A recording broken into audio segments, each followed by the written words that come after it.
Entonces, buenas tardes, good afternoon to everyone. Bienvenidos a nuestra sesión de hoy de la serie de agrovoltaicos, de serie de seminarios de agrovoltaicos sin fronteras.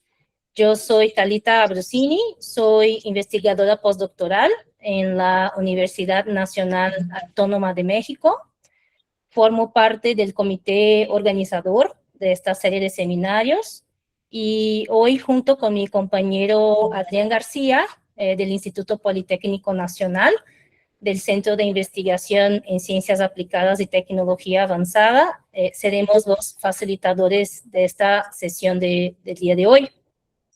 Entonces, hoy nos vamos a reunir para explorar uno de los temas más prometedores dentro de la transición agroenergética, que son los invernaderos agrovoltaicos.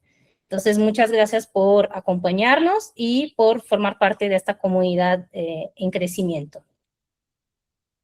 Pues nuestros ponentes de hoy son David Mekler, CEO de México Solar, quien nos compartirá una presentación sobre las oportunidades para integrar energía solar y sistemas agrovoltaicos en el sector de agricultura protegida en México. Lo estará presentando, dará su charla en español.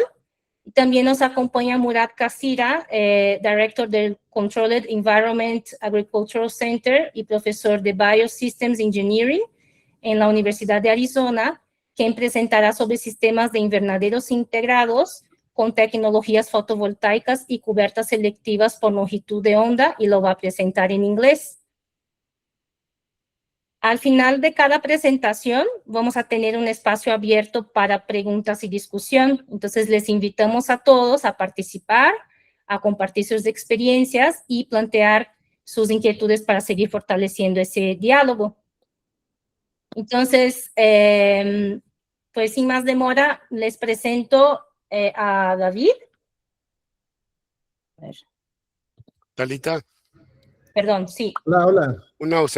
Una sugerencia rápida para todos los usuarios. Bienvenidos, yo soy Adrián García, también su segundo host aquí. Y me gustaría hacer la recomendación de que hablen despacio. Para que el traductor funcione correctamente, no pueden hablar tan rápido, tienen que hablar despacio, no tan despacio como yo lo estoy haciendo, tal vez, pero tampoco muy rápido, porque entonces no funciona el sistema y solamente crea ruidos. Ajá.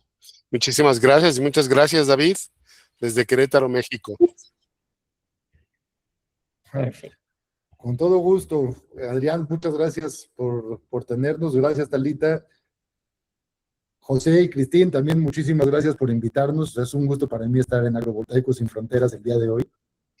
Y pues me pidieron que hablara un poco de la experiencia que tenemos en el desarrollo de proyectos junto con invernaderos. Entonces, pues les platico, nosotros somos una empresa que llevamos casi más de 20 años en el ramo de la energía solar en México. Somos pioneros en energía solar, se podría decir. Y a lo largo de esto, pues nos hemos enfocado en todo un ecosistema de soluciones enfocadas a la reducción de la contaminación y a la reducción de los costos. Entonces tenemos diferentes tipos de tecnologías como calentamiento de agua, energía solar fotovoltaica y plantas de tratamiento de agua con un enfoque en sustentabilidad de todo lo que hacemos. Y bueno, voy a pasar a la presentación. Déjenme compartirles. David, ¿quieres que presente tu biografía rápidamente? Ah, sí. Okay. So I have his short bio. So David Mekler is a leader in the renewable energy sector in Mexico, with over 20 years of experience driving distributed generation projects, energy efficiency initiatives, and solar solutions for industrial clients. He's part of Energía para la Vida México Solar, where he actively contributes to the development, structuring, and execution of high-impact photovoltaic projects.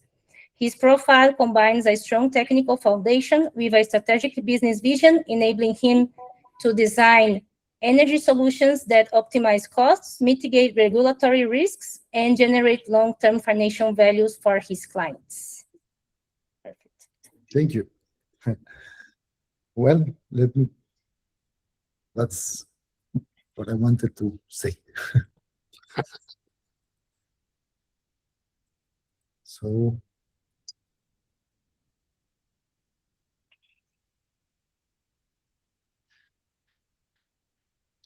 do you see mi pantalla? Sí. Sí, adelante. Ok, el día de hoy les voy a platicar de uno de los proyectos que desarrollamos, que es un sistema fotovoltaico que se les puso a una empresa mexicana que está en Querétaro, que se llama Finca. Esta es una empresa, pues, que lleva, pues, también muchos años produciendo jitomates, pepinos y pimientos bajo invernadero y pues prácticamente todo lo que producen es para exportación. Ellos están divididos en dos sedes, una que está en Agropark, que es un parque agroindustrial cerca de Querétaro, y otro parque que está cerca de San Juan del Río. Son dos ubicaciones, escogieron esas ubicaciones pues por el buen clima que hay en el lugar, las condiciones climatológicas son ideales para aprovechar el sol que tienen en esa región y por eso es que se pusieron ahí. Y nosotros pues ¿qué es lo que hicimos? Hicimos una solución para generar la energía que tienen en cada uno de los lugares y les pusimos un sistema de 1 megawatt que está distribuido en 5 instalaciones. ¿Por qué en 5 instalaciones? Porque antes eran 5 operaciones separadas que fueron adquiridas por una sola compañía y esa compañía es la que pues hoy en día opera los 5 invernaderos. Para empezar, pues quiero decirles que el potencial que tenemos de agricultura protegida en México es inmenso. Entonces, esta idea se podría replicar miles y miles y miles de veces para que pueda convivir la energía solar y la agricultura. Pues saben que hoy en día es un problema tener que luchar en algunos lugares en Europa, quitar espacios para agrícolas para poner paneles solares, pues la solución más ideal es poner en conjunto los paneles fotovoltaicos con, pues, con la siembra. Entonces, en México tenemos una superficie total de agricultura protegida de 77,417 hectáreas. Y hay más de 30,179 unidades de producción. Hay 6 principales entidades que concentran más del 60% de la superficie agrícola protegida, que son Sinaloa, Michoacán de Ocampo, Chihuahua, Jalisco, Estado de México y Baja California. Y principalmente todo lo que se hace en agricultura protegida, pues la gran mayoría de esto se va para exportación. Entonces, pues aquí podemos ver la concentración de de lugares a mayor a 5,000 hectáreas, pues están en estos 6 estados que les acabo de mencionar. Pero sin embargo, tenemos el potencial para hacerlo en todo el país. Dentro de lo que llamamos la agricultura protegida, el 28% es con invernaderos, otro 28% es con malla sombra, hay 20% en macrotúnel, 10% en casa sombra, 5% en microtúnel, 3% en vivero, 1% en techo sombra y 0,5% en pabellón. Y si analizamos de qué está sembrada la superficie, pues vemos que hay jitomate, pepino, chile, fresa, manzana, zarzamora y arándano. ¿Sí? Y pues en área, en superficie, el chile es la que más espacio, está ocupando en estos momentos, pero en producción total, pues lo que más estamos produciendo es el jitomate.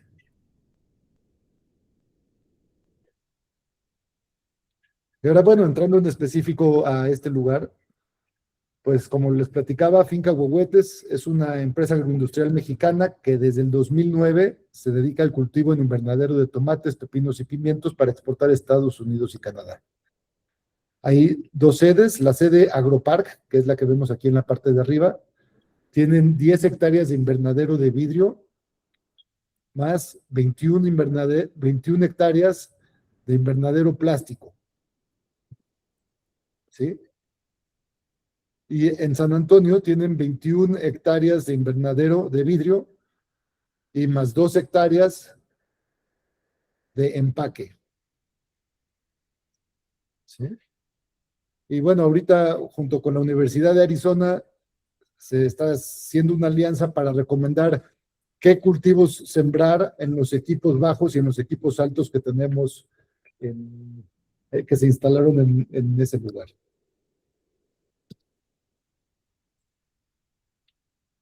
Bueno, aquí pues les platico un poco de lo que le estamos haciendo es generación limpia en sitio, en la que estamos reduciendo 467 toneladas de CO2 con el sistema fotovoltaico.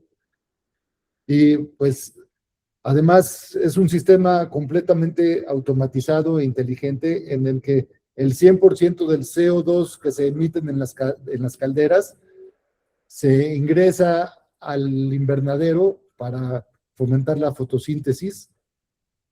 Y además, pues hay un uso del agua, pues se recupera prácticamente todo el agua no se tira agua, todo el agua se echa en el lugar en donde se necesita, se conserva también el agua y con esto pues la energía también. Y el riego todos los equipos de riego está completamente automatizado y se alimentan todo con energía solar. Además, la producción, bueno, el riego es automatizado, el 96% de la cosecha es exportado y las mermas se van a compostaje.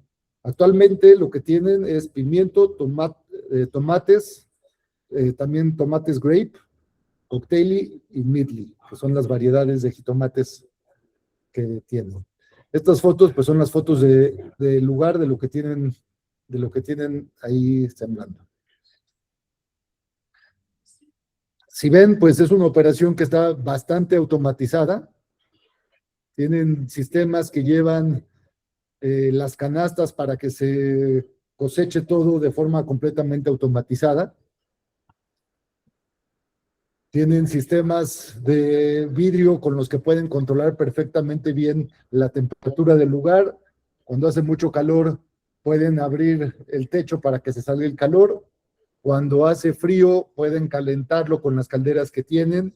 Pueden mantener regulado el CO2 y la temperatura perfectamente bien. Y además tienen un sistema de alta tecnología que acaban de adicionar, que por eso es parte de lo que se incrementó un poco el consumo, un sistema de mist, que cuando por alguna razón se sube la temperatura, pueden echar un mist y con ese mist se baja la temperatura de manera inmediata. Entonces, perdón, David, creo que necesitas conectar tu computadora porque se está acabando la batería. Ah, caray, sí.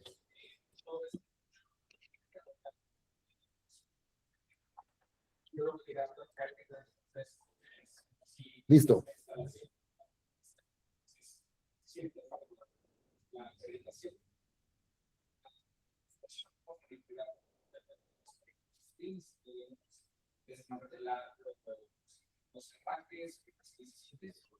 Ok. Entonces, pues aquí, como pueden ver, además de la parte agrícola, tienen una parte industrial. Básicamente, la producción ahí es una producción masiva. Tienen equipos automatizados, líneas de producción para empaque, donde se puede hacer el picking y la división de acuerdo a la variedad que tienen, de manera automatizada. Tienen grandes equipos de calderas que por un lado les dan el agua caliente para mantener la temperatura y por otro lado pues también les dan el CO2 para que crezcan más rápido las plantas. Tienen además pues como ven, sistemas de monitoreo en el que monitorean la temperatura, también tienen un control en la que por medio de insectos fomentan el crecimiento de las plantas. Y pues son instalaciones pues realmente pues las más avanzadas que yo he visto. No soy ningún experto, pero sí es impresionante entrar a ese lugar y ver los tamaños y las cantidades de producción que salen de ese lugar.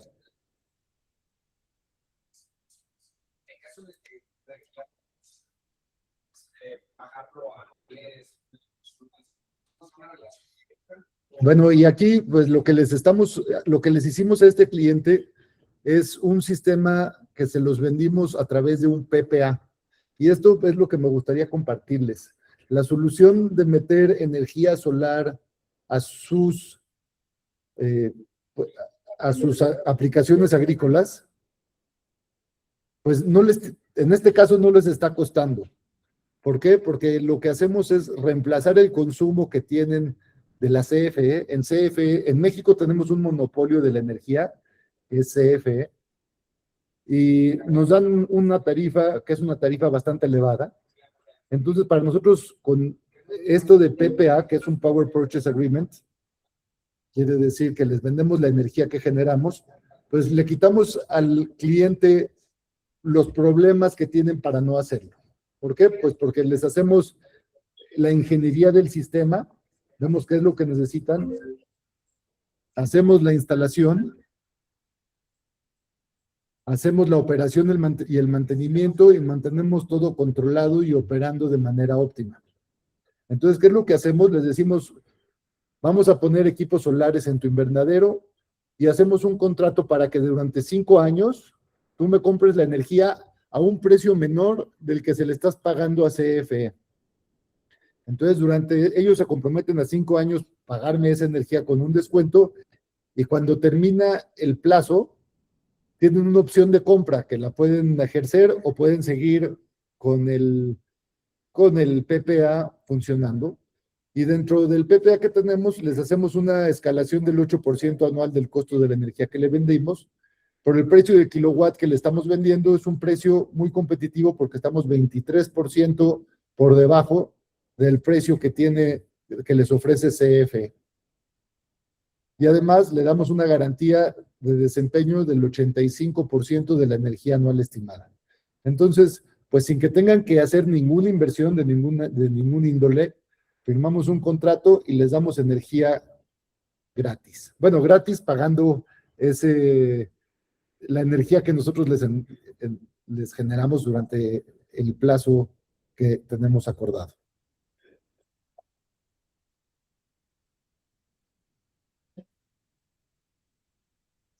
Entonces, pues, aquí les quisiera enseñar, tenemos 5 operaciones. Aquí podemos ver la operación que tenemos en Incubados 1. Y pues tenemos la energía que consumían durante el 2025, antes de que se pusieran los equipos solares a funcionar. Y a partir de septiembre del 2026 es cuando ya entró en operación completa el equipo fotovoltaico. Entonces les pusimos, en este caso, pues en el techo de las bodegas que tienen junto al invernadero, se pusieron los paneles solares en ese techo. Es un sistema fotovoltaico que se compone de 136 kilowatts, que tiene pues los paneles, como pueden ver aquí en los techos, les instalamos 238 paneles y un inversor de 124 kilowatts, con el que estimamos generar al año 230 megawatts hora. Y pues vamos por un muy buen camino. Como pueden ver, pues estamos generando prácticamente toda la energía que ellos consumen. Ahorita pues vamos a la mitad, vamos a de agosto a marzo, o sea, vamos en muy buen porcentaje de avance de cumplimiento. Y hemos ahorrado en dólares al cliente $12,600, que es el 25% de lo que estaban pagándole a CFE, y con la parte, además del ahorro, están haciéndose de un activo, que es una planta solar. y tienen un ahorro de 64.2 toneladas de CO2. Entonces, en enero del 2025, ellos estaban pagando $3,736 en el recibo de luz, y el día de hoy pagan $31, que es el cargo mínimo que hace CFE por emitir un recibo. Entonces, pues prácticamente están ahorrando el 100% de la energía que consumen. Después tenemos, se saltó. Incubados 2 es una operación similar. En el caso de Incubados 2, lo que les comenté es que pusieron un nuevo sistema que es el MIST, que hace que se consuma más energía. Entonces, el consumo que tenían antes, que estábamos cerca de los 25,000 kilowatts hora, pasó a 60,000. Entonces, pues aquí se ve que lo que nosotros estábamos estimando generar se está generando, aunque su consumo se incrementó de manera importante. Pues el recibo que tenían de $7,000 bajó a $3,000. ¿Por qué no se les está dando más energía? Pues porque no tienen más espacio en el techo para que podamos generar más energía. Entonces estamos viendo ahorita alternativas de encontrar más espacio en donde podamos instalarles más paneles solares. En Incubados 3 pasó al revés, se redujo un poco el consumo, pero pues prácticamente toda la energía que desde que se puso a generar se está consumiendo en el recibo. Pasaron de pagar $6,000 al mes a pagar $30 al mes. Es una instalación de 156 kilowatts. Incubados 4 es una instalación de 225, y pues también le estamos generando toda la energía que estaban consumiendo. Un ahorro para ellos en el periodo de $17,000, que es el 23% de ahorro de lo que estaban consumiendo antes. Su recibo pasó de $7,500 a $30, perdón. Y este es el equipo en donde estamos ahorita diseñando, pensando junto con la Universidad de Arizona que podemos sembrar abajo de él. Este, a diferencia de los otros, está puesto en el piso y está dividido en, pues hay dos tipos de instalaciones. Uno es a 2.5 metros de altura, que son estas dos instalaciones de aquí, y estos que están a 30 centímetros arriba del piso, que están prácticamente sobre el suelo. Aquí tienen 324 kilowatts. En total son 564 paneles. Y les estamos generando el 22.1% de ahorro de su recibo, de lo que estaban pagando de su recibo de luz. Aunque no les estamos generando toda la energía que necesitan, pues su recibo pasó de $14,000 a $3,000.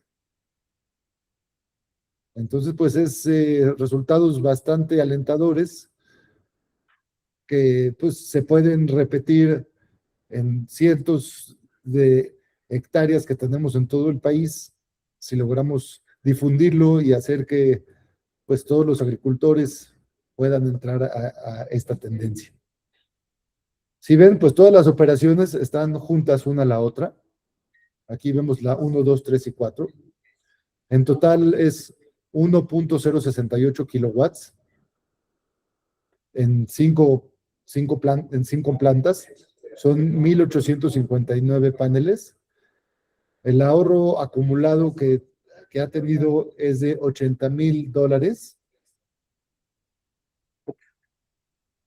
Y la generación solar es de 1.05 gigawatts hora, que equivale a 467 toneladas de CO2 evitadas. Entonces, pues eso es la presentación que les preparé. Ahora sí, pues con todo gusto, si hay algo que pueda complementar, alguna pregunta que tengan, con todo gusto. Muchas gracias, David. A ver si la audiencia tiene alguna pregunta. O les damos unos minutos. A ver, tenemos una mano, es David, Adrián, ¿no? Sí, sí. Gracias, Talita. David, ¿qué tan pequeña tiene que ser la operación? Bueno, ¿cuál es la operación mínima rentable para este modelo que ustedes están impulsando? La operación mínima que estamos, digo, cualquier operación es suficiente, o sea, es rentable. Para que nosotros hagamos el sistema de PPA, tiene que ser un mínimo de 100 kilos de, de potencia en fotovoltaico, para que entre dentro del modelo de PPA. Pero sin embargo, se puede hacer el modelo de compra y lo puede hacer desde 5 kilowatts, de lo que cada una de las operaciones requiere. Entiendo que cada quien pues tiene otras necesidades y la solución solar pues se puede aplicar para cualquier tamaño. Gracias. No sé si hay alguna pregunta más de la audiencia. Si no, quería agarrar ese gancho de la pregunta de Adrián y preguntar, o sea, tomando en cuenta esa parte del escalamiento, de la adopción en un escalamiento más amplio en México, ¿cómo, principalmente fuera de grandes agroindustrias, cuáles serían los principales cuellos de botella, ¿sí? para su implementación? Por ejemplo, no sé, factores económicos, técnicos, regulatorios, que limitan ese tipo de modelo para que se pueda expandir más ampliamente en otros segmentos del sector agrícola mexicano. Pues muy buena pregunta. Creo que el cuello de botella es de que, y lo que tratamos de hacer con este producto que sacamos, es que la gente que se encarga del campo desconoce por completo qué es un panel solar, cómo funciona, qué cuidados hay que tenerle, y les da miedo invertirle para ver si funciona o no funciona.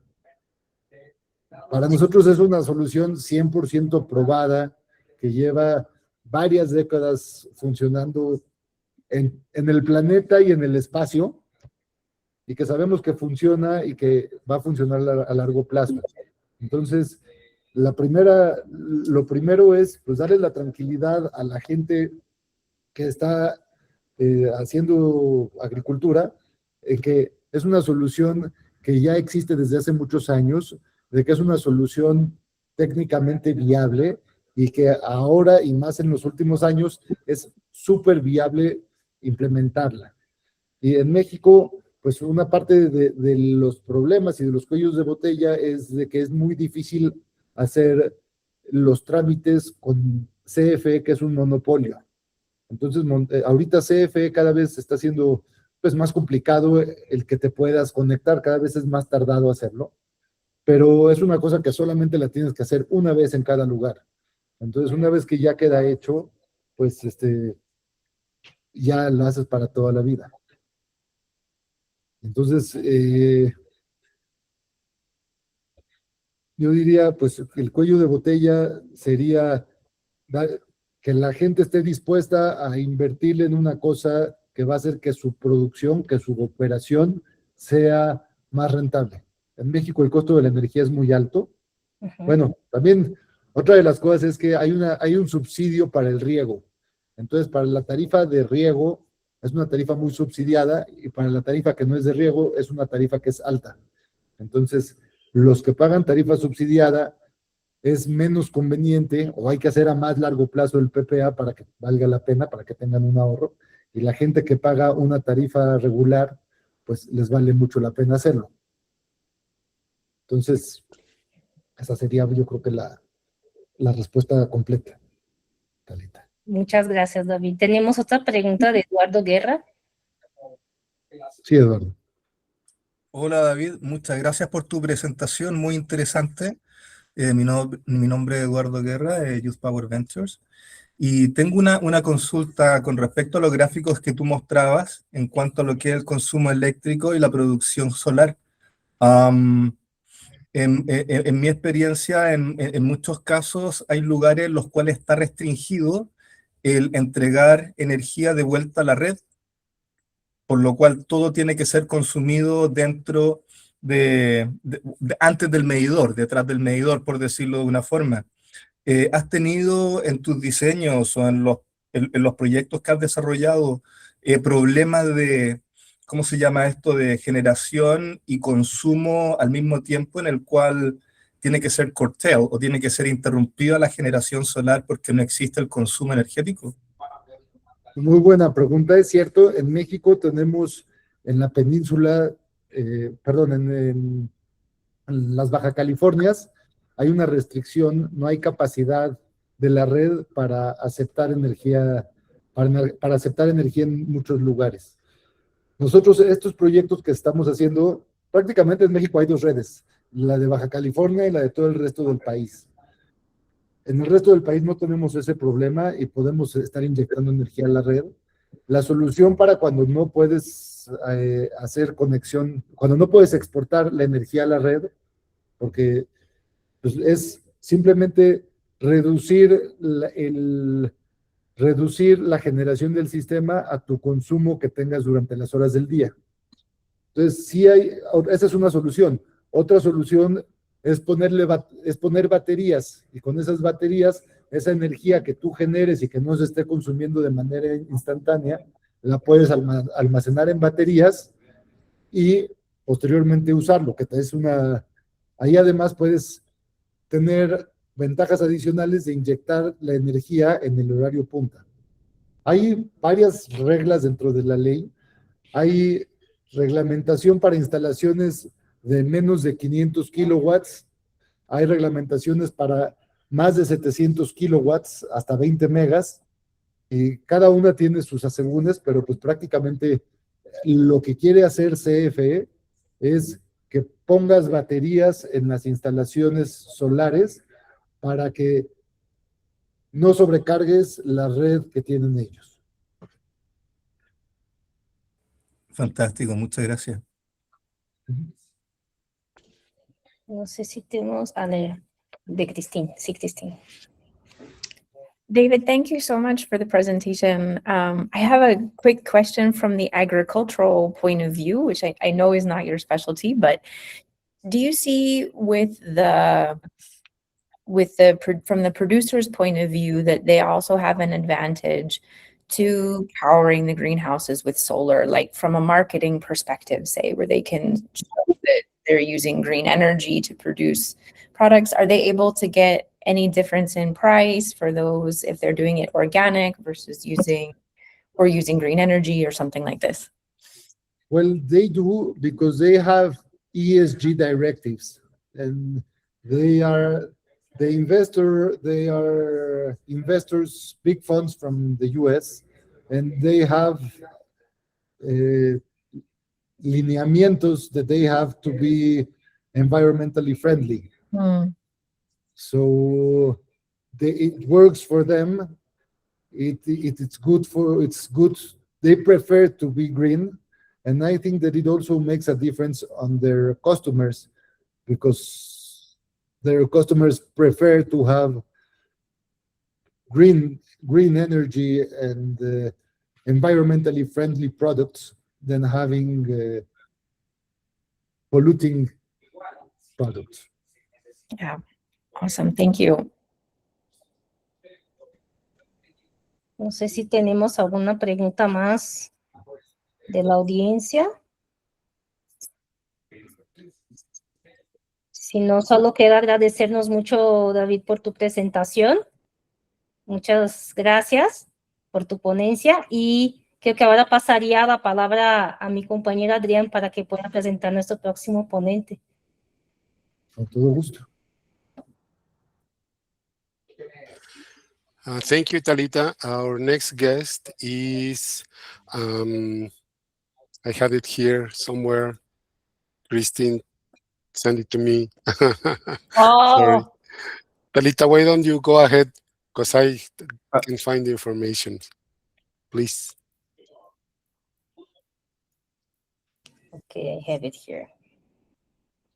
Let me see. So our next speaker is Dr. Murat Kacira. Dr. Murat Kacira is the director of the Controlled Environment Agriculture Center and the interim head of the Department of Biosystem Engineering at the University of Arizona. He received his PhD and Master of Science degree in Food, Agricultural, and Biological Engineering from the Ohio State University. Murat's primary focus is on resource use efficiency of controlled environment agriculture systems through integrated crop and production system sensing, monitoring, alternative energy, and environmental control applications. He interacts with stakeholders through technical consultations, organizing and presenting in crop production, in engineering short courses with hands-on educational workshops and grower conferences, and presenting at international conferences. He teaches engineering courses on sensors and instrumentation for controlled environment agriculture and engineering thermodynamics and biosystems thermal engineering. He's a member of the American Society of Agricultural and Biological Engineers, American Society of Horticultural Sciences, and International Society of Horticultural Science. Thank you, Dr. Murat. Thank you, Talita, for the kind introduction. I hope you can hear me okay? Yes. All right, fantastic. I Yes. have a limited screen on the corner here on my computer, so if there is any glitch in the audio or the way you hear me, please let me know with audio so I can stop and we can move forward from their point on. So hello, everyone. Thank you so much for everyone joining us for today's presentations. I really appreciated this community here, Agrivoltaics Sin Fronteras webinar series, which is very informative, engaging, as we are, kind of talking about innovation and unique opportunities around agrivoltaics for a variety of applications. So I would like to thank our organizers, our hosts, Christine Lamana, my colleague, from University of Arizona, and Jose Lever as well from University of Arizona, as well as Talita Abruzuni, inviting me to present about the work we have done in the past, I would say maybe 10 plus years in terms of wavelength selective covering materials and also photovoltaic integrated greenhouse systems. I have always been interested in photovoltaic applications, particularly within the controlled environment agriculture settings, mainly greenhouses.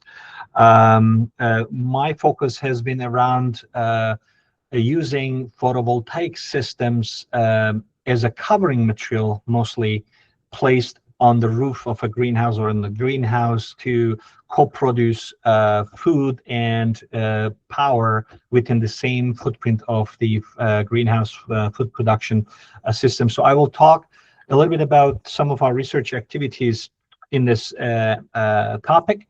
But I will first start by touching on the requirements from the greenhouse technology side of things and perspectives. And then I will kind of talk a little bit about the requirements from the crops or the plants in terms of their needs for environments, for optimal production. And then I will kind of review some of the technologies available in terms of photovoltaics, and then with some summary discussions around the research activities we have conducted here at the Controlled Environment Agriculture Center at the University of Arizona.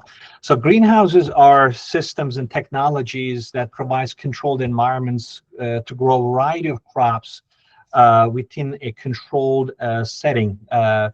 Our objective is to use the greenhouse as a barrier to external weather conditions, mostly while optimizing internal conditions for optimal plant production, like the temperature, humidity, water content, or light environment, or CO2 needed for plant production. So the benefits, obvious benefits, growing crops within a greenhouse system is we have the ability to grow crops year-round with consistency in terms of yield and quality attributes we would like to achieve.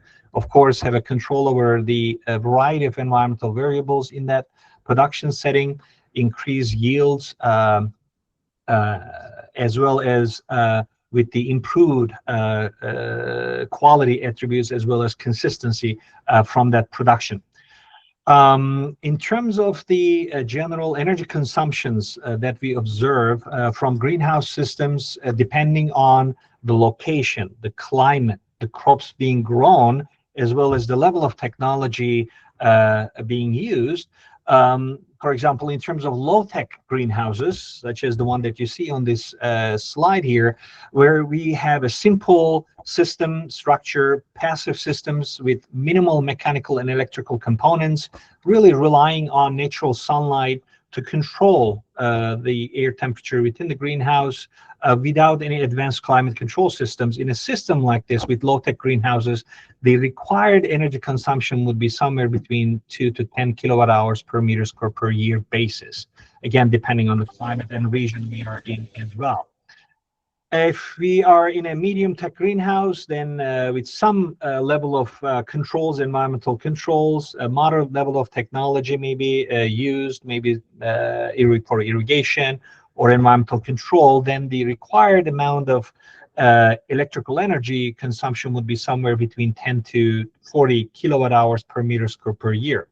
If we move to the next level in terms of maybe a high-tech greenhouse where we are trying to control the environment through climate control systems and maybe using some additional lighting, supplemental lighting, depending on, again, where we are located, then the electrical energy consumption would be somewhere between 40 to 100 plus kilowatt hours per meter square per year basis.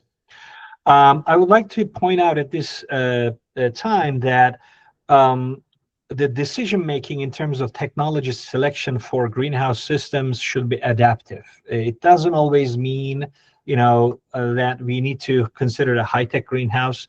There are a variety of technologies available from simple all the way to very advanced level control technologies.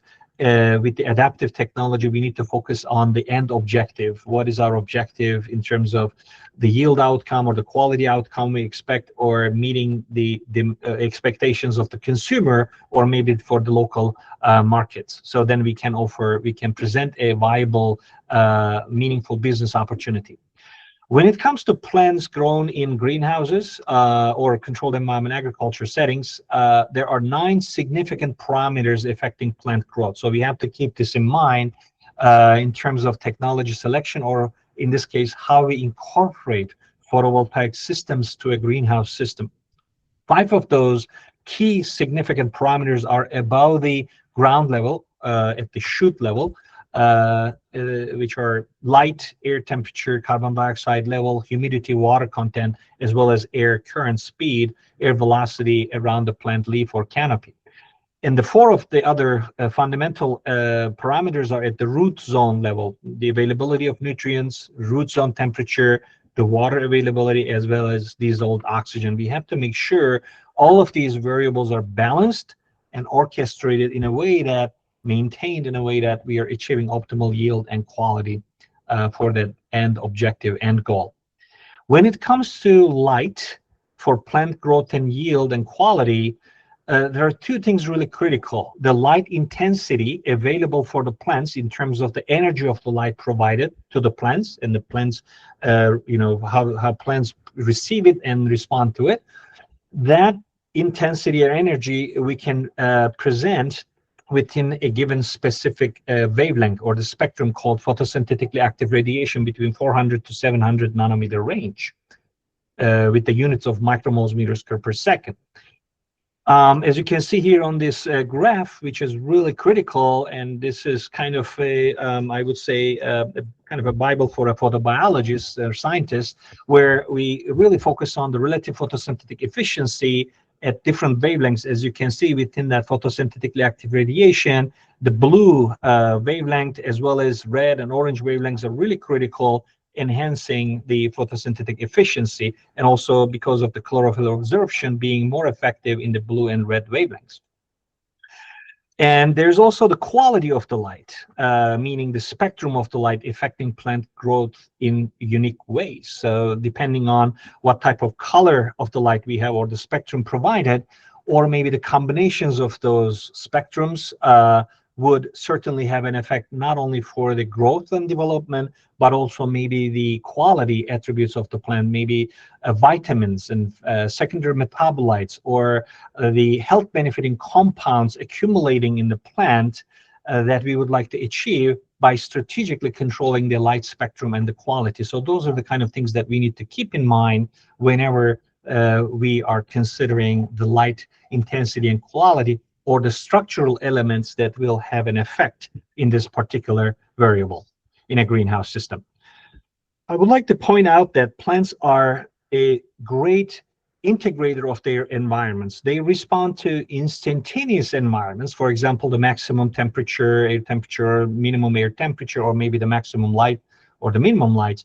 But at the end of the day, they are really responding to the accumulated environments. So on a given day, how much light accumulated or presented to the plant growth, plants, for example, is the most significant variable. So in this case, we focus on the accumulated integrated light defined by this variable called daily light integrals. And there are some optimal ranges that is needed for a particular crop that is grown in greenhouses, maybe a leafy green like lettuce, kale, basil, microgreens, herbs. They are really at the lower range of daily light integrals, maybe somewhere between 10 to 15 daily light integrals in terms of total amount of moles of light received per unit area meter square, in this case per day basis, versus maybe some of the crops like vining crops, tomatoes, cucumbers, peppers, they demand higher level of daily light integral, maybe 15 plus or 20 plus moles of light per meter per day basis. And you can see in this table, there are other crops that are considered or grown in greenhouses where we need to target those daily light integral ranges.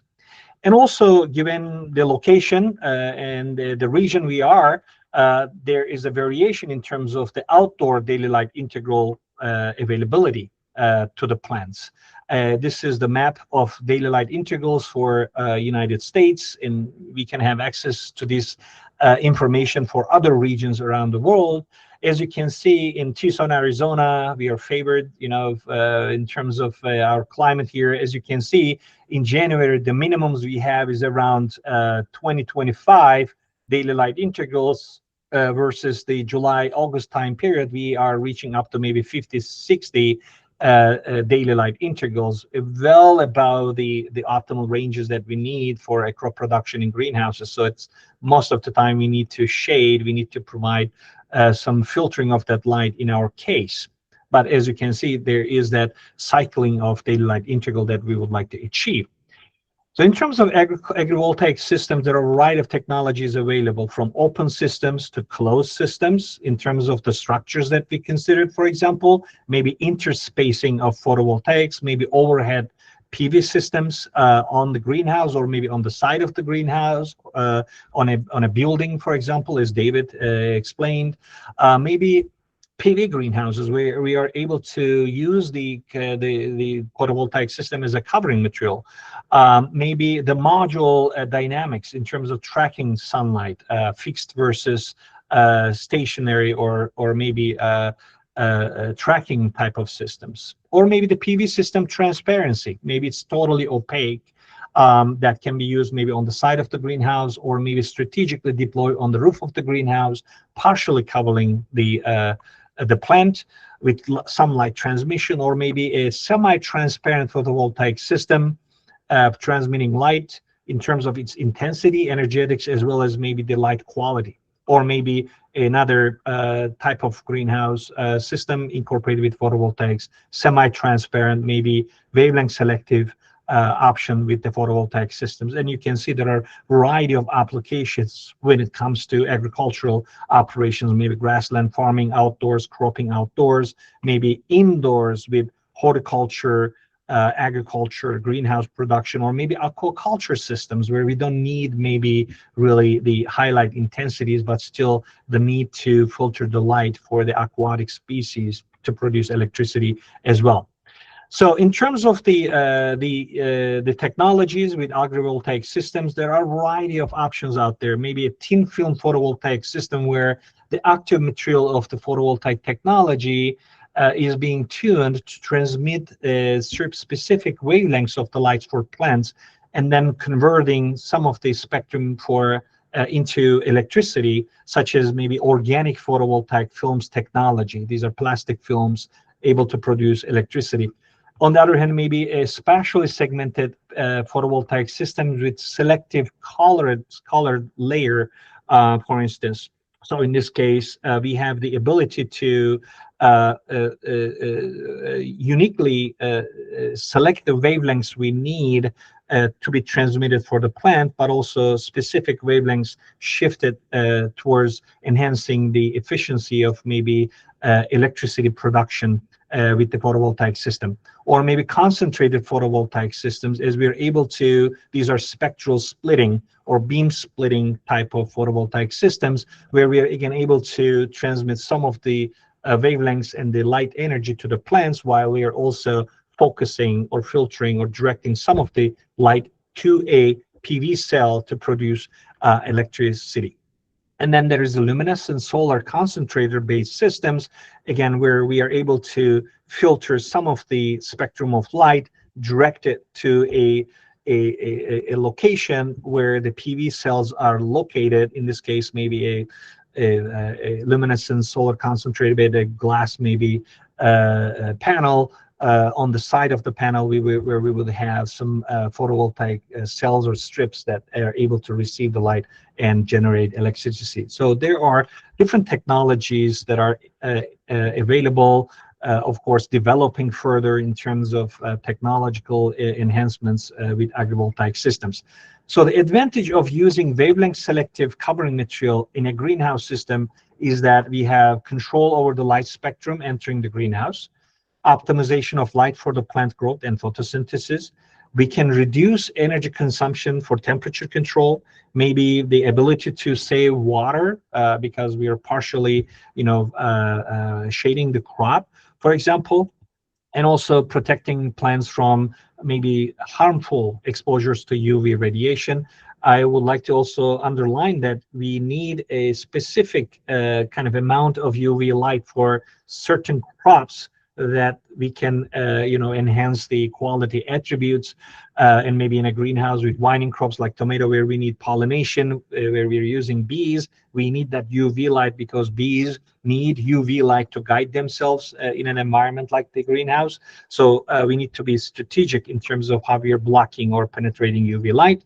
And also, of course, the benefit of co-producing food and electricity within the same footprint of the greenhouse system, so we are not competing between food production as well as energy generation in terms of the land utilization.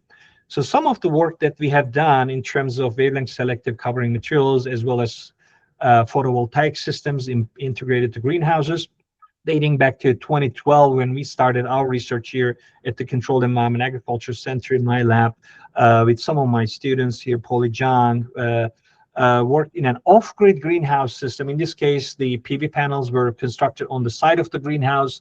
Our objective was to demonstrate this technology as an off-the-grid greenhouse, maybe remotely located in a site where electricity is not readily available or accessible for food production. So this is a very kind of lower tech greenhouse growing crops in sand culture system, as you can see here, with tomatoes. Later, we experimented with leafy greens and demonstrated the environment or the crop production capabilities in terms of yield, as you can see, very comparable with those coming from the off-grid greenhouse versus grid-connected greenhouse, the one in the back here, AC-connected greenhouse, as well as the environment, what kind of environment we are able to maintain in an off-grid greenhouse system. Those were the objectives. And throughout the year, production season, we were able to really deliver the amount of work or the power needed for this mid-tech, a low-tech greenhouse system, off-the-grid greenhouse system.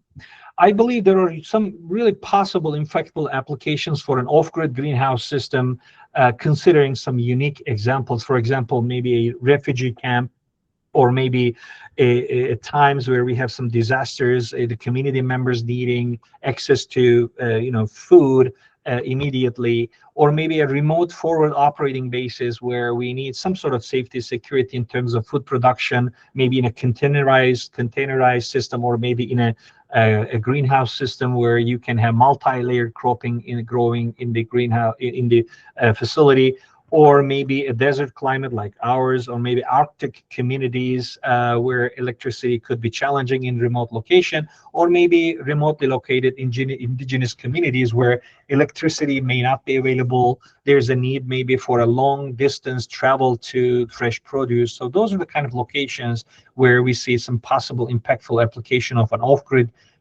solar PV or photovoltaics powered CEA systems. Later on, our interest was focused on luminescent solar concentrator-based photovoltaics used as a covering material. In this particular research, we used this LSC photovoltaics covering the roof of the greenhouse. In this case, this panel was bifacial panel. So we were able to receive the light from above the panel, but also those reflected from the greenhouse to produce energy. As you can see here, the yield was, of course, affected with a crop like tomato needing higher level of light intensity. As you can see, I believe 25–30% reduction in terms of yield. However, if you look at light use efficiency, it was much higher in the treatment greenhouse where we had luminescent solar concentrator, meaning that light use efficiency is kind of referring to the amount of accumulated yield or total yield we receive versus the amount of light received by the plant. So they were kind of leveraging really the significant portion of the light received by the plant, translating that into the yield. So this light use efficiency information is really one of the key variables that we can strategically consider in terms of how we design these greenhouses, how we incorporate photovoltaics into greenhouse systems. Later on, we also wanted to kind of have a model, a simulation, before testing a lot of what-if scenarios when it comes to design of these greenhouse systems, or what kind of crops to grow, what kind of yields we can achieve if we are incorporating these photovoltaic systems as a covering material on the roof of the greenhouse where you have some partial shading. So Kensaku Okada evaluated through modeling different ratios of roof covering from, of course, open roof to clear roof to maybe 100% coverage with the photovoltaic system growing lettuce crop, and documented energy production capabilities versus the yield that we can achieve under those what-if scenarios. So a simulation model like this can definitely help us to go through some exhaustive scenario testing before we design and start constructing the greenhouse. And later on, we were really interested in another technology with the organic photovoltaic films. As you can see, these are plastic thin films producing electricity used as a covering material. The image that you see also behind me is from this particular research project. Rebecca Waller led this project for us as part of our research program. As you can see, we had some really good comparable yields from the tomato crop grown under this wavelength selective, partially light transmitting organic photovoltaic film greenhouse compared to an unshaded traditional polyethylene covering used in a greenhouse system. Another unique observation from this research was that, again, the light use efficiency, cumulative yield versus cumulative photosynthetic active radiation received by the plant, was much more effective in the organic photovoltaic film greenhouse. So again, with this information, we can consider about the strategic deployment of these covering material, what percentage shading we need to have or coverage we need to have with these organic photovoltaic films. One other observation that I would like to mention to you, that the organic photovoltaic films that we use, I believe this is same in general terms, that they are most effective under diffuse light conditions, not direct light conditions. So it brings us the opportunity to maybe install these organic photovoltaic films inside the greenhouse as a shade curtain, where we have a little bit more diffuse light, which can also enhance the durability of these systems or organic photovoltaic films, or mechanical tear and wear being reduced for us to achieve that objective again in terms of enhanced efficiency, longevity with organic photovoltaic films. We also did some research in terms of a low-tech greenhouse system located in our indigenous communities here. Calder Bertke, a master's student, did a project with the installation of photovoltaic systems and installed some ventilation system here in the greenhouse just to enhance the control capabilities. Otherwise, this greenhouse is only able to work several months of the year, but we help to extend the growing season with this photovoltaic system incorporated, and Calder also designed and integrated a mobile phone-based monitoring and control system for this greenhouse operation. And later, we also did some research in terms of wavelength selective greenhouse covering. This material is not producing electricity, it's just filtering the light in unique wavelengths, particularly in the near infrared portion of the light, basically a portion of the spectrum that is creating heat building up in the greenhouse. So we demonstrated that, again, a comparable yield can be achieved with a crop like tomato, but also leafy greens where we don't really need high light intensities. As you can see, the quality also is really the colorful, pigmentation is also still desirable or, at the acceptable level with these wavelength selective covering materials. So based on our research conducted and our observations from other research as well, there are some unique opportunities with these wavelength selective covering materials. Optimized light spectrum, maybe energy savings, reduced heat and stress for the plant, customization of light for specific crops, environmental control opportunities. However, the challenges also exist in terms of their cost. Still, hopefully with the technology advancing, the costs will come down. Durability and maintenance, and maybe some spectrum control limitations, integration to other technologies also. We'll need some further kind of focus and emphasis with the PV integrated greenhouses. I call them actually CEA agrivoltaics. Dual use of the space, food and energy production, energy cost reduction, again, water saving opportunities, climate resiliency, and also potential for grid contribution, like David explained. Those are some unique opportunities. Of course, the challenges, we need to better understand further light transmission for crops, the investment costs needed. So we need to really focus on the business plan and maintenance and durability and impact of this shading and light alteration for plants as well.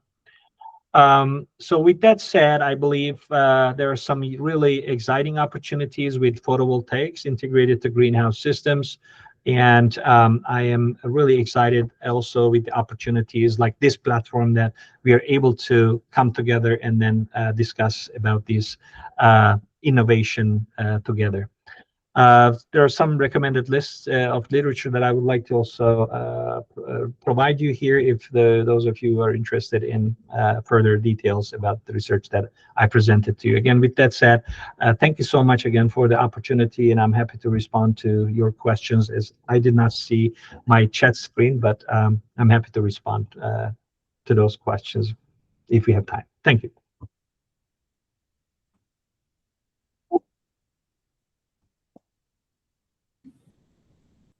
Thank you, Dr. Murat. Adrián, ¿quieres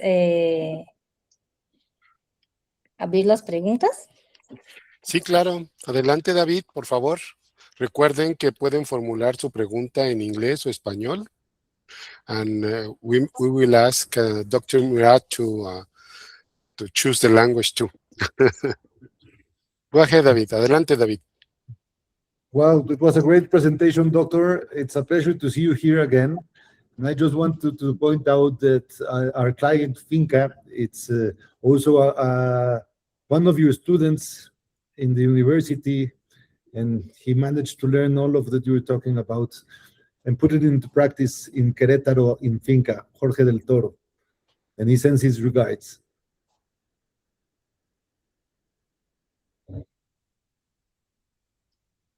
I partially heard the question. If someone maybe help me to receive the full... No, perdón, tenía que estar hablando en español para que les tradujera de forma adecuada. Más que una pregunta, era una felicitación por la presentación que dio y comentar que nuestro cliente en donde pusimos este sistema agrovoltaico es uno de sus estudiantes, que es el ingeniero Jorge del Toro, que estudió con usted en unos cursos en la universidad, que le manda muchos saludos. Flores, yeah. Uh-huh. Fantastic. Thank you, David. Really appreciate the comment there. Yeah, Jose is a student and a colleague of mine as well right now. I'm happy to hear your collaboration with him. And I look forward to learning more about the project as well. I really appreciate it and enjoyed our conversations with you when you were visiting with us, with your brother and Jose as well, back in January. So I look forward to our collaborations as well in the future. Hope to have you. Espero que puedas venir a México e ir personalmente a las instalaciones. Looking forward to it as soon as we wrap up the semester here. Looking forward. Muchas gracias. Gracias, David. Thank you, David. Thank you, Dr. Kacira. Anybody else? ¿Alguien más que quiera hacer una pregunta al doctor Kacira? I have two questions. Yes. Adelante, Salita. First, considering that this wavelength selective photovoltaic systems can change both amount and quality of light that the plants receive, what are the main agronomic challenges, not just to maintain only yield, but also this long-term crop health and nutritional quality, especially talking about these high-value crops? This is the first question. And then I am curious about these off-grid greenhouse systems you presented for these remote and resource-limited areas, about how do you balance this energy independence and why you have to maintain this stable crop production, particularly when you are concerned about reliable irrigation, nutrient management, and crop performance when you have more variable conditions? Mm-hmm. Yeah, great question. Thank you, Talita. Yeah, so in terms of light for plants, energy is one thing, right? That's how they convert light into the carbon and yield, basically. But also, as you said, the light quality effect on the plants in terms of growth as well as the nutrition needed. You know, we can strategically play with the light spectrum. If we want to keep plants short, for example, we can give a little bit of blue light, for example. They keep, you know, we can keep them shorter. Red light. On the red light, plants feel that they are under shade, so they reach out for light and they stretch, basically. And the combination of these really affect the plant yield and quality too.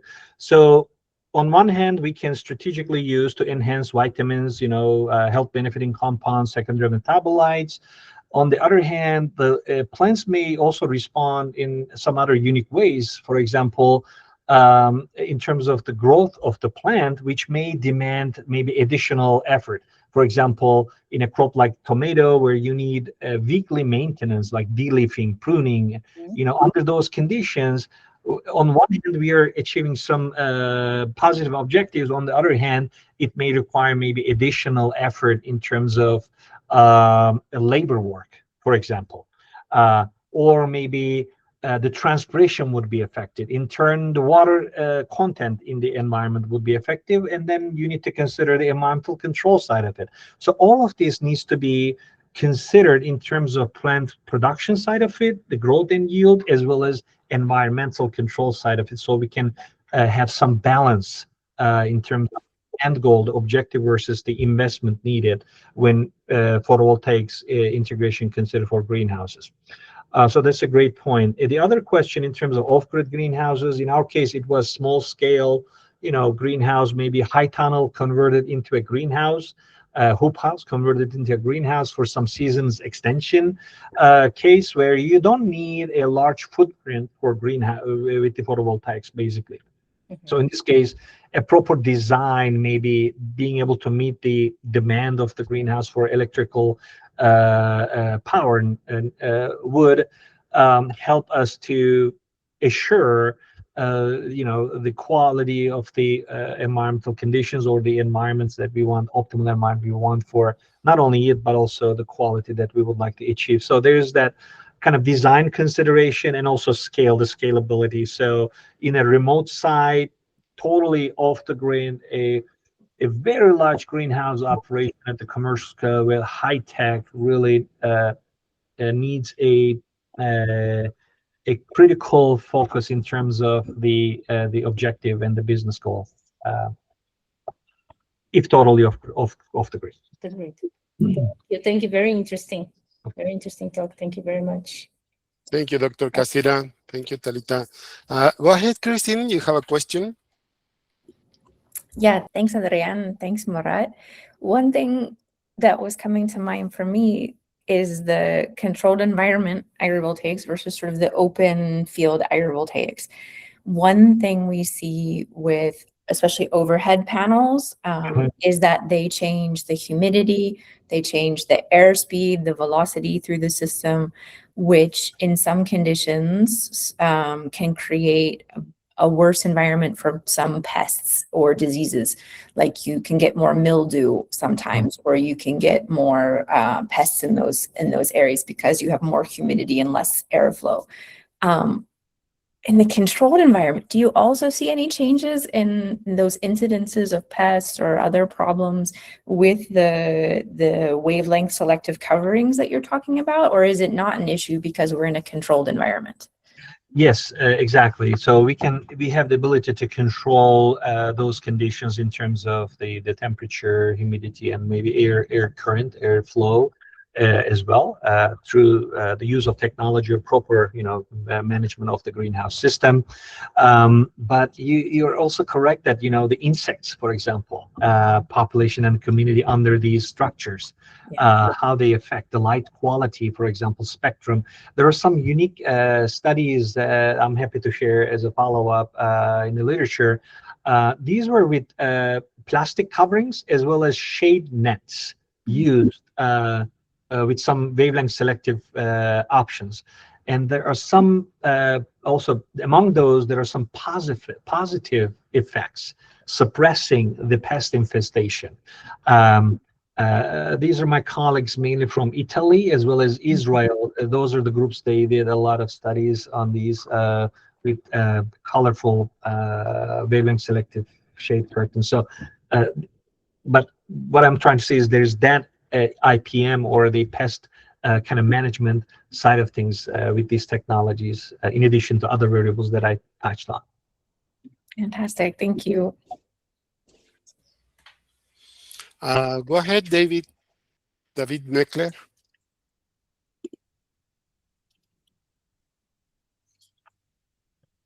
No, pensé que habías levantado tu mano. Muy bien. Anybody else? Perdón, estaba el micrófono apagado. Oh, perdón. Adelante, David. De acuerdo a sus estudios de investigación, ¿cuál es el balance óptimo que han encontrado entre maximizar la generación de energía y mantener el rendimiento y la calidad nutricional de los cultivos? Creo que lo dije muy rápido. I think we might have timed out the translation. Is it? Ha encontrado el balance. Quiero saber si ha encontrado un balance David, óptimo. can you ask in English, please? I think we finished the. Let me. Okay. If you prefer, I can ask the question, David. I will translate the question. Yeah. Okay. Thanks, Adrián. Okay. ¿Puedes pasarla otra vez, David? ¿Cuál es el balance entre? I can say it in English. Él la puede hacer en inglés. I'm asking about the balance. If you have found the balance between maximizing the energy production and maintaining the yield and the quality, nutritional quality of the cultivos, and if you can,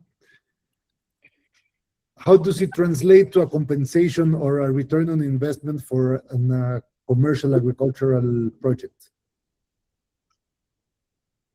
Yeah. I'm assuming David asked this question. I was going to refer David actually from. It was David's question. Game from David. Okay. Well, yeah, we need to consider that metric. I believe I mentioned resource use efficiency. So how much yield we are able to get out of a crop under a given design or production practice versus how much resource input we are needing to achieve that outcome. That includes electricity, water, nutrition, fertilizer, anything that goes into that denominator. And in some cases, we will probably sacrifice from the yield outcome. And there's a price point, right? The revenue being generated. And there's also the costs, the investment needed from the operational expenses, OPEXs. There's also need for CapExes, you know, when we start designing and installing this greenhouse system. So all of these needs to be factored into the business model. And at the end of the day, if our goal is the positive revenues and profit, then we need to consider that at the beginning of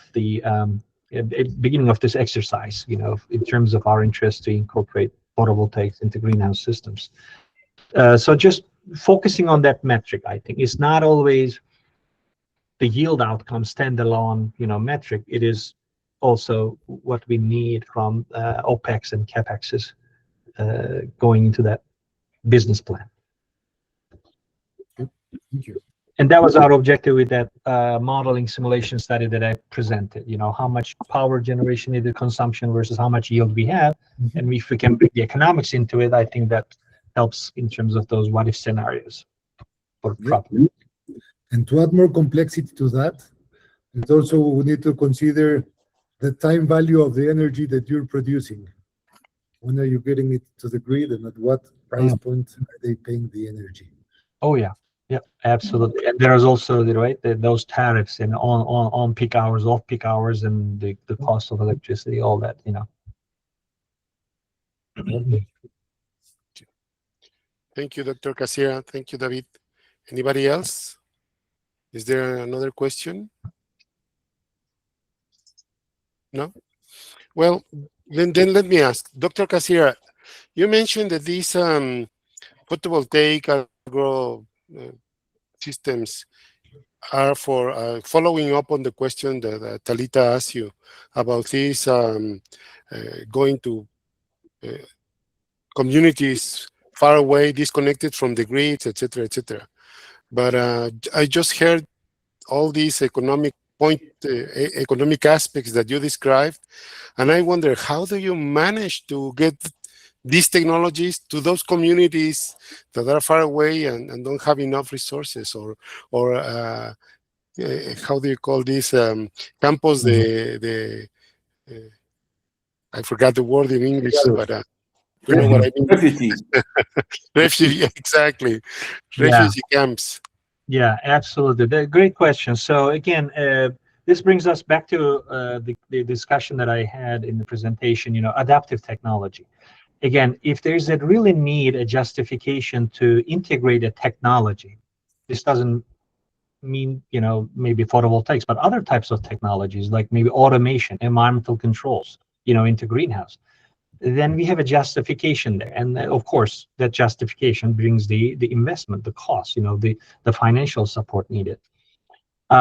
So if the objective is, let's say, a low-tech greenhouse, like the example I gave, a hoop house, which is only able to work maybe 2-3 months out of the season, only producing maybe, you know, tomato with 5 kilos, 10 kilos compared to 75, 80 kilos, then we want to add technology to enhance that, maybe to push it to 20, 25 kilos. Then we need to consider, you know, what type of investment needed, how we can get that investment maybe to our remote communities through some programs, maybe governmental, local, state, province-based programs. But it should not stop there, because then there's the need for training, educating those community members so they're self-sustaining, because we see most of the time failures at that point. So if we don't have that education and training of those who will maintain those systems, then we have a failure, even though you have a successful, maybe a greenhouse or photovoltaic system. So we need to focus also on workforce development, and also being there to provide them the technical support as they need it, when they need it, as institutions, universities, research institutions. That's where we have our cooperative extension, for example. We have agents who are connected with our local community. So it's going to be a combination of those collaborative efforts, right? Helping with the investment needed, providing them education, training, and making sure that, you know, we have the sustainability of these technologies in those communities. So in a sense, this would be the means to increase the economy of the community, right? Because then you need specialized jobs Yes. that obviously deserve better salaries, Absolutely. et cetera, et cetera. And you bring in technical skills that are not present right now, but okay. Well, that probably will be possible someday in the US, but in Mexico that looks quite hopeless at this moment. But that's the direction that we need to work. Definitely, that's the way to go. Thank you very much, Dr. Kacira. Pleasure. Do we have time for more for another question? No, we don't have time for more questions. So all that I have to do is thank you all for attending this very, very interesting webinar. And I will let Christine close the event. Please, Christine. Thank you for the opportunity again. Thank you. Sure. Talita, do you want to go for it? Yes, so I just wanted to make an announcement before we close. Just thank you, Dr. Murat. Thank you, David. Very interesting talks and questions and answers as well. So before we close, we would like to invite you to our next session of Agrovoltaicos Sin Fronteras, which will take place on May 12th, and will focus on crop performance. So this webinar will feature Diego Barreto and Julie Burden, who will share insights and recent advances on crop productivity with green agrivoltaics. So we hope you can join us again as we continue to grow this community. Thank you very much. Yeah, thanks everyone for joining today. If you want to see the last seminar on business models, which might be relevant to some of the questions we had, you can find it in the website. And you can also explore the scholar feature on the website, which if you search for Murat, you'll find his research, links to his research papers, and you can explore some more of what you heard and learned about today. So thanks. And this presentation will be available also on YouTube? Yep, give me about a day or so to get the recording up, but it'll be on the website and on YouTube in about a day. Excellent. Excellent. Thanks, everyone. Thank you. Muchas gracias. Bye-bye. Thank you so much. Thank you.